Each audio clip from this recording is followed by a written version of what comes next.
हाथ के लकीर से किस्मत बदल दी। जिंदगी की सबसे बड़ी सीख।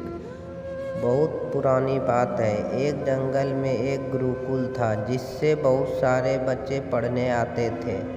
एक बार की बात है, गुरुजी सभी विद्यार्थियों को पढ़ा रहे थे, मगर एक विद्यार्थी ऐसा था जिसे बार बार समझाने पर भी समझ में नहीं आ रहा था।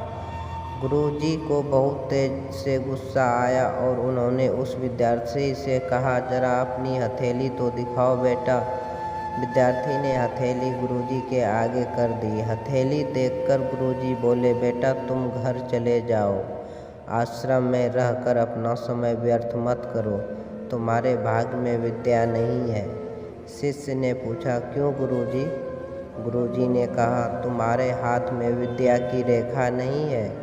गुरुजी ने एक होशियार विद्यार्थी की हथेली उसे दिखाते हुए कहा, यह देखो, यह है विद्या की रेखा।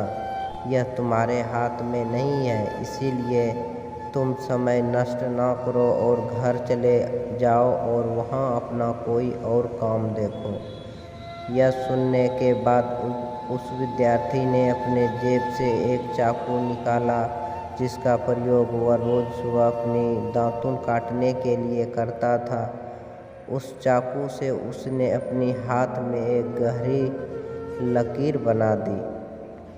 हाथ में खून बहने लगा। तब वह गुरुजी से बोला, मैंने अपने हाथ में विद्या की रेखा बना ली है गुरुजी। यह देखकर गुरुजी द्रवित हो गए और उन्होंने उस विद्यार्थी को गले से लगा लिया। गुरुजी बोले, बेटा तुम्हें विद्या सीखने से कोई ताकत नहीं रोक सकती है। दृढ़ निश्चय और परिश्रम हाथ की रेखाओं को ही बदल देती है।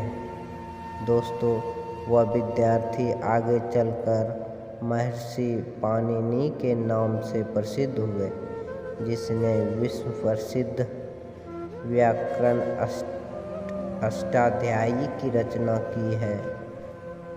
इतनी सदियां बीत जाने के बाद भी विश्व की किसी भी भाषा में ऐसा उत्कृष्ट और पूर्ण व्याख्या का ग्रंथ अब तक नहीं बना।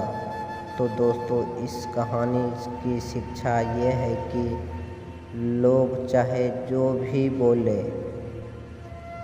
हम हर एक को गलत साबित करते हुए अपनी लगन और कठिन परिश्रम के दम पर जो चाहें वो सब कुछ हासिल कर सकते हैं।